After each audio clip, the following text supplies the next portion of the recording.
Good evening to all. Good evening to all our wonderful viewers all over the world, and welcome to Face program. This is the program where we frontally discuss political and social issues in Nigeria. This weekly program is brought to you every Wednesday, 6 p.m. Nigerian time, and called by my humble self, Prince Ewubade Konkon. We are going to be joined in the studio by our brother Joe Dele Brown Ero. Is a regular contributor to this program. And our topic for today is Nigeria can become the richest country in the world. Why are we still struggling? My brother, you are welcome to the studio. Thank you very much. Thanks for having me. Thank you. How are you doing today? I am blessed. I'm doing wonderfully well. How about yourself? Great. It's always nice to see you.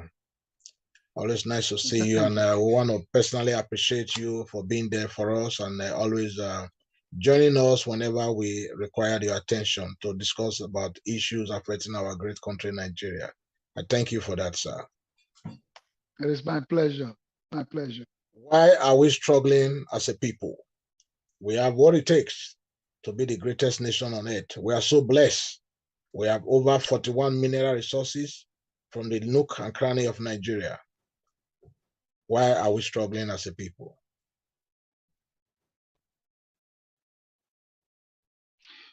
Very good, very good. This is interesting. Yes,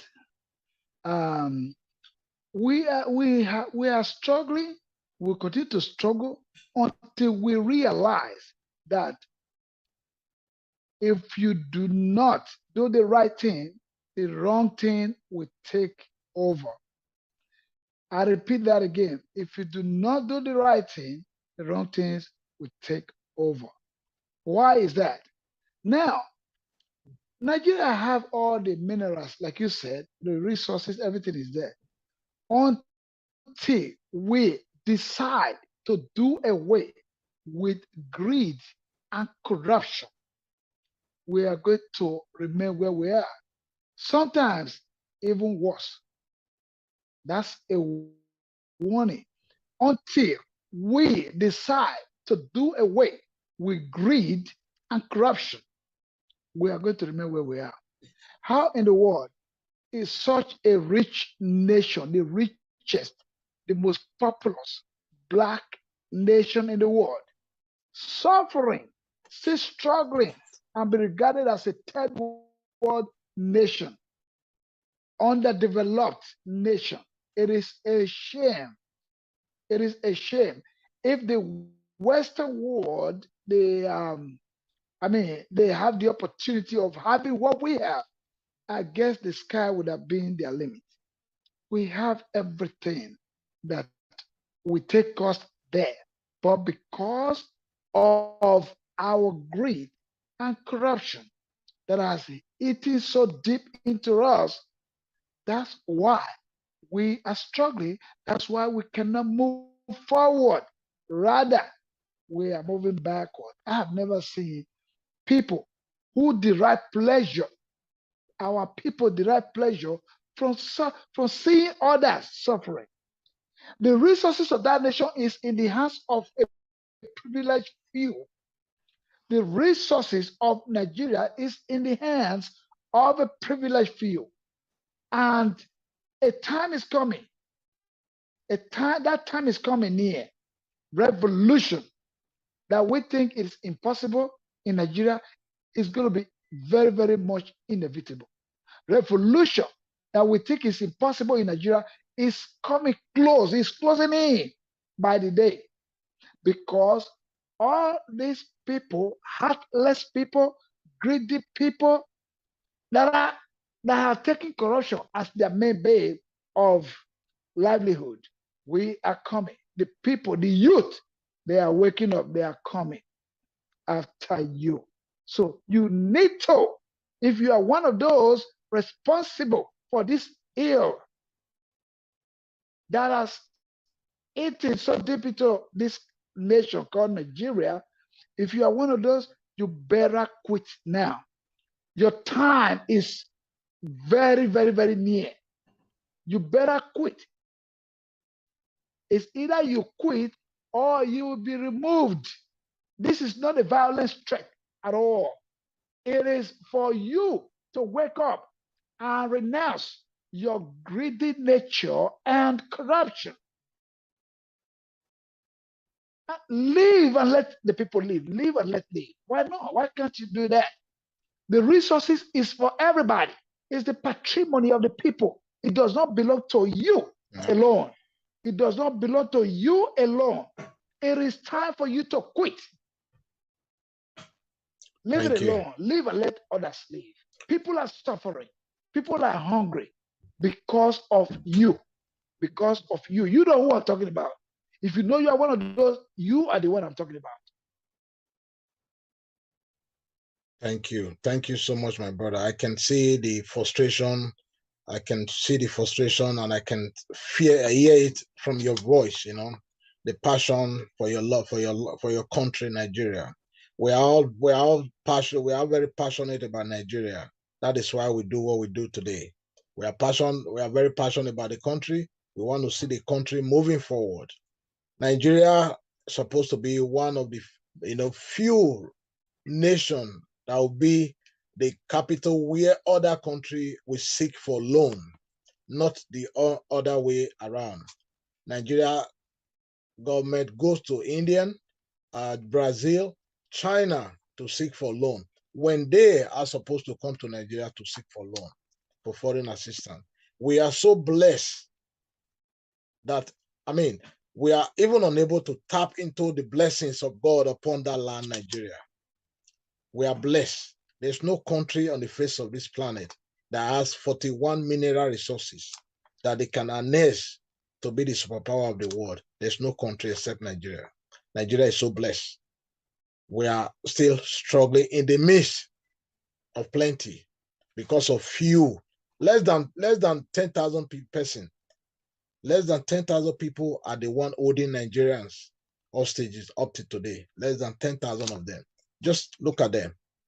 The greedy, the greedy politicians.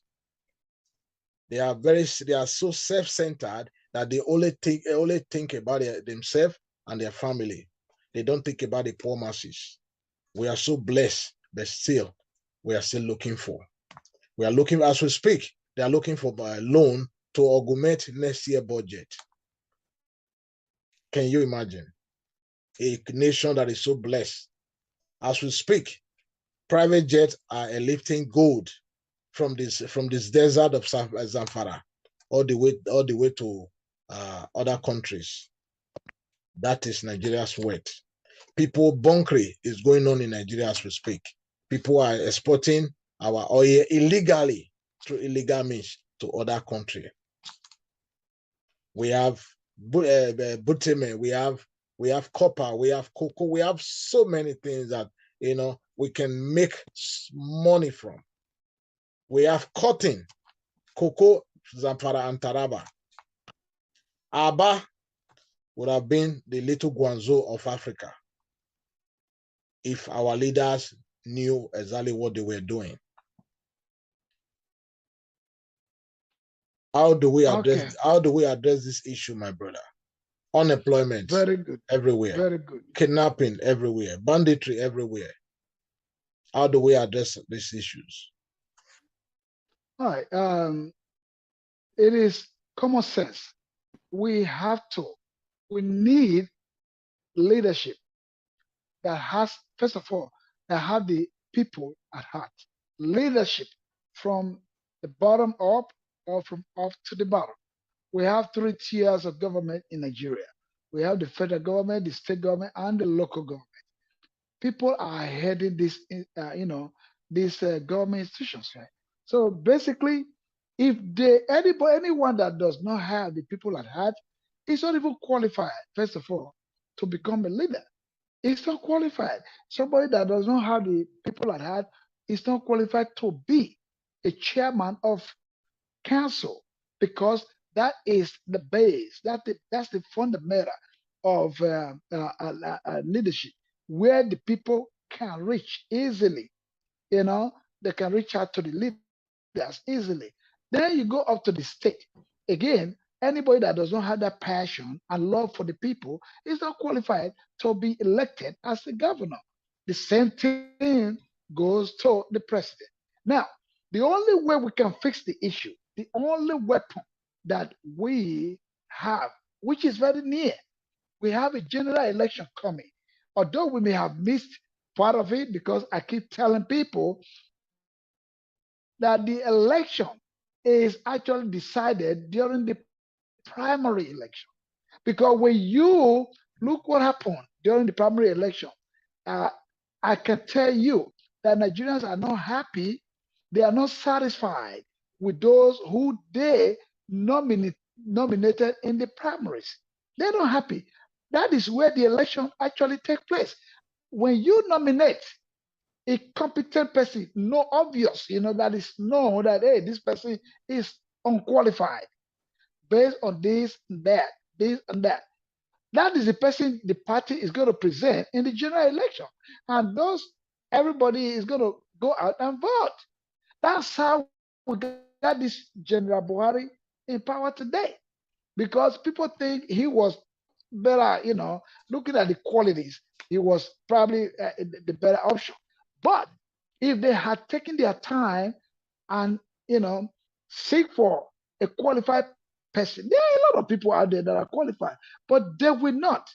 And I'm calling on everybody to please, not only calling on people to go get their PVC, participate, be part of the political party, be part of the politics.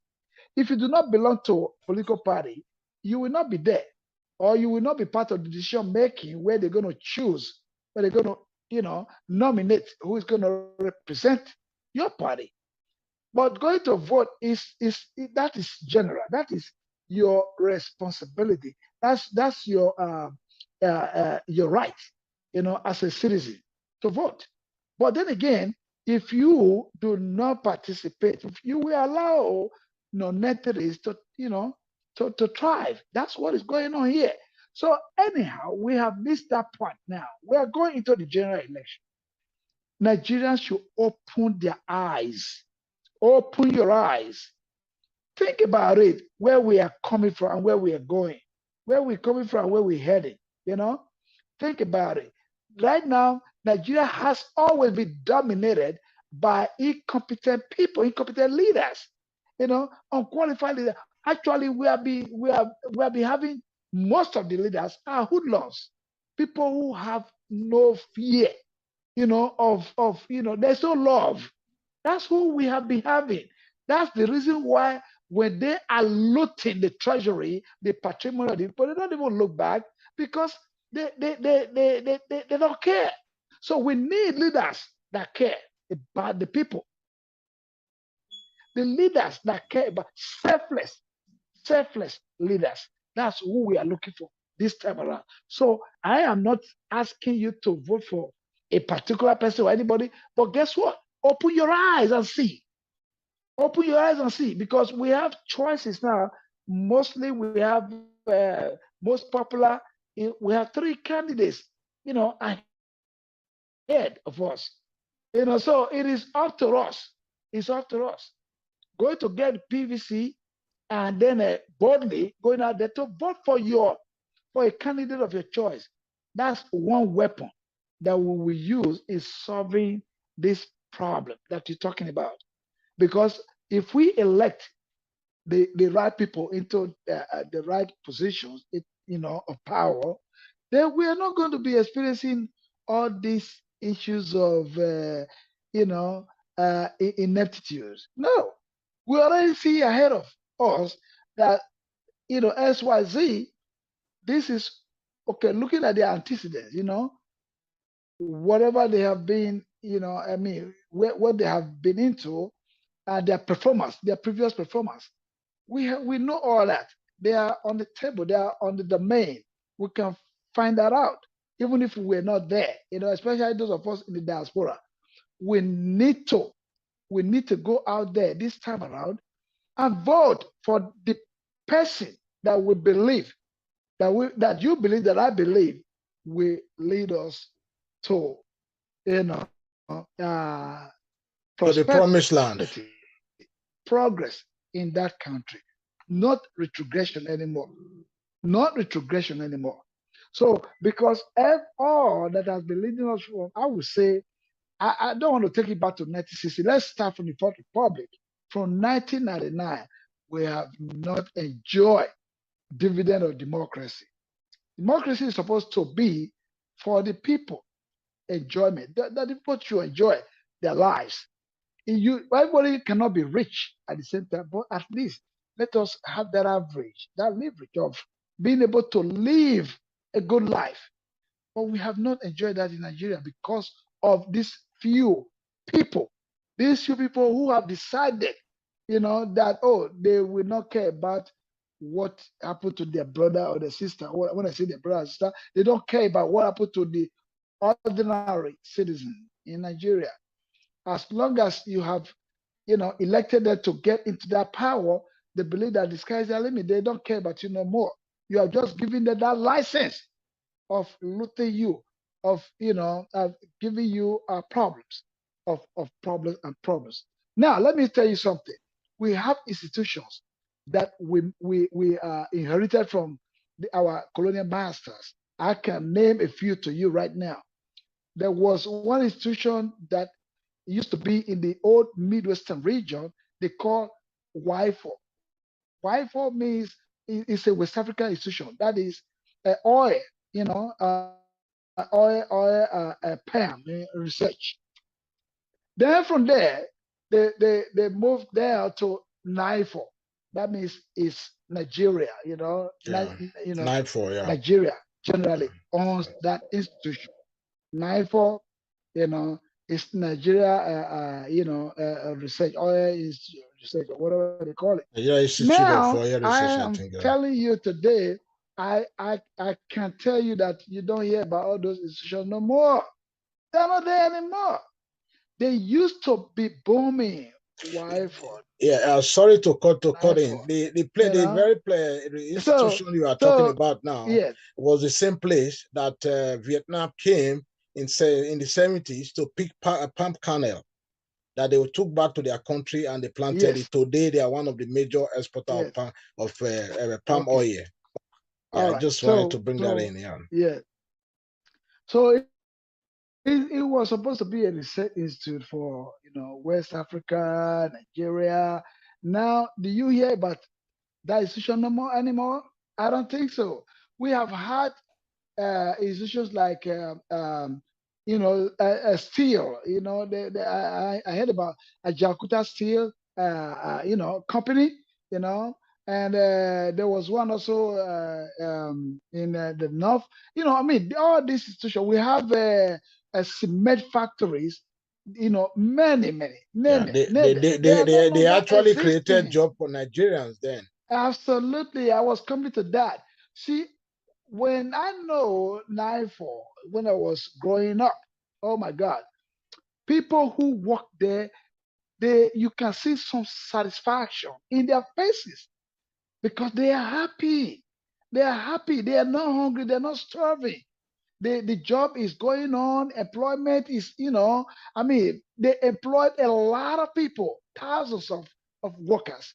But go there today, those institutions are grounded, So the same thing with all these iron and steel industry, we just depend now on oil, mineral oil alone. So, and now, guess what? They found out that, oh, that's where it is. That's where the gold mine is. So you see people scrambling to get there, and then they seize the opportunity, look the money, take it abroad, take it overseas, and keep overseas in the United States, in the UK, in Swiss bank, and all that.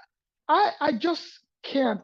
This is incomprehensible for me that Nigerians will be happy to go and buy, a house of millions of dollars or pounds overseas where they do not live. These are money that would have been used to develop that country, create employment, for the people. This Nigeria, as of today, are in darkness.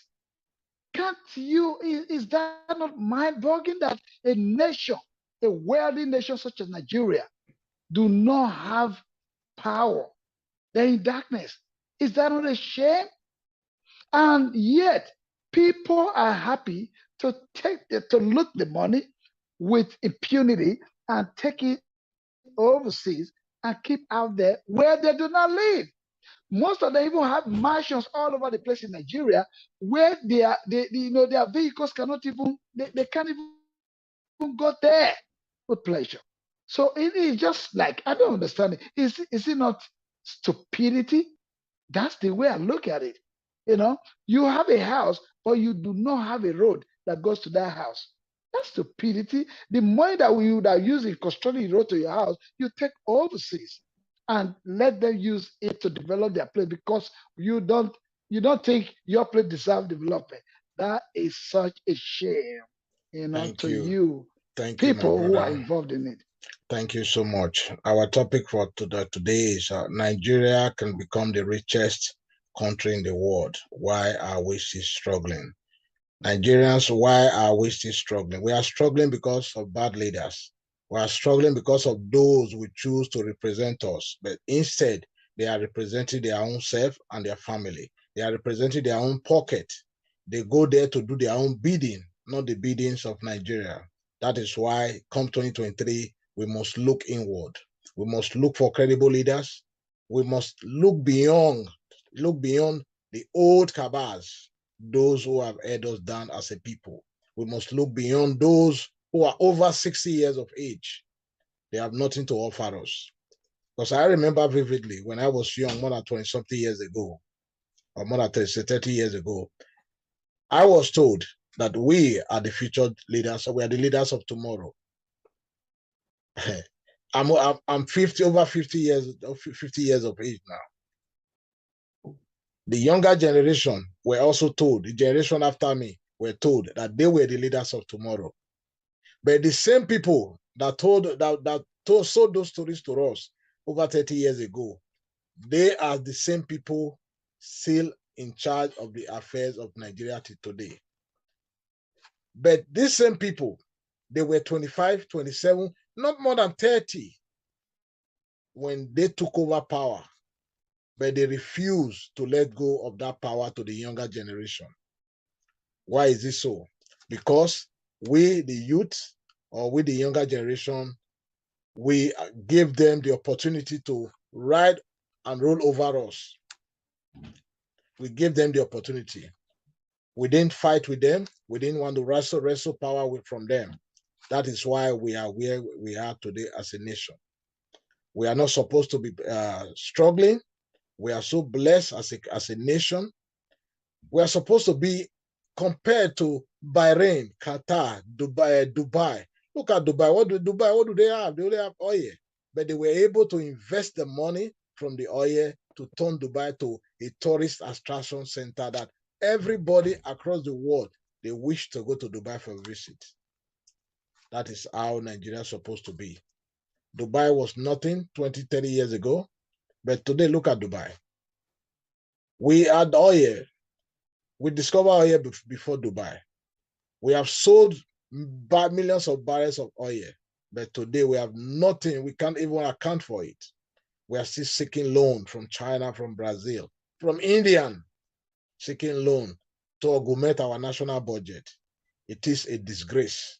It is a disgrace to the leaders of Nigeria. It is a disgrace to the younger generation. It is time for the younger generation to wrestle power from the cabal, from the old brigade, and send them packing.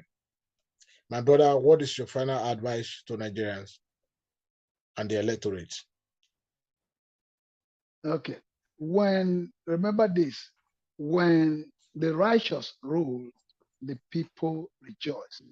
And on the reverse, when the wicked rules, the people suffer. We have had all this time wicked people in charge.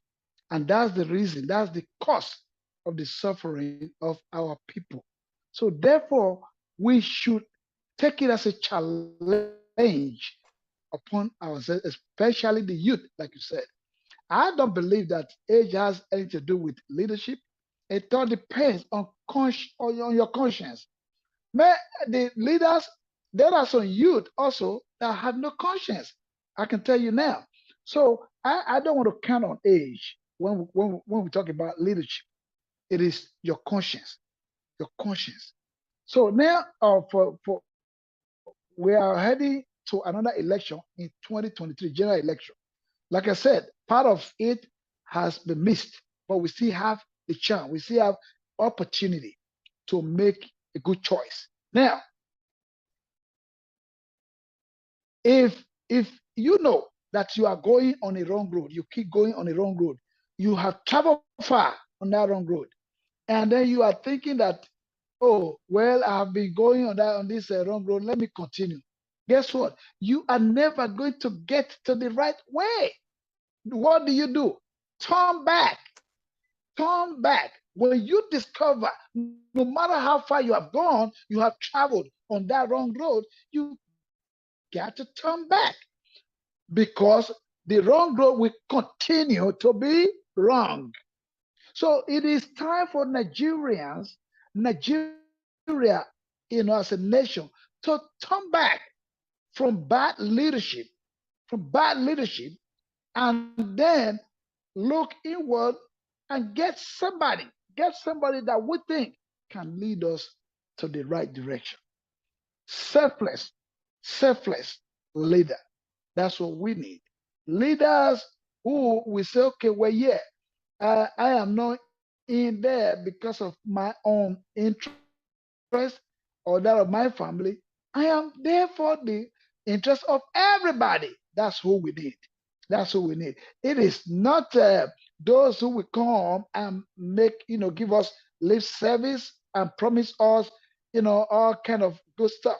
And at the end of the day, we end up regretting. No, that's not what we want. We do not want any rhetoric this time around. We want people who we assure that yes, they can deliver. That's who we do not want anybody again recycling them. I mean, is that not is that not stupidity? You gave this person a chance one time, he failed. Give him another chance, he failed. Well, how do you think that he's going to succeed the third time? It's never going to succeed. It's going to be the same. It's going to be because he's the same person.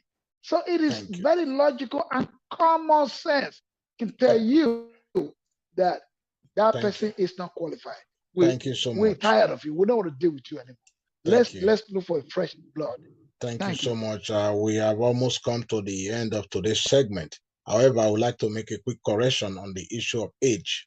The reason I brought in the issue of age is that 2023, we do not want to vote someone who is over 80 years, who is 82 years old, who has nothing to offer.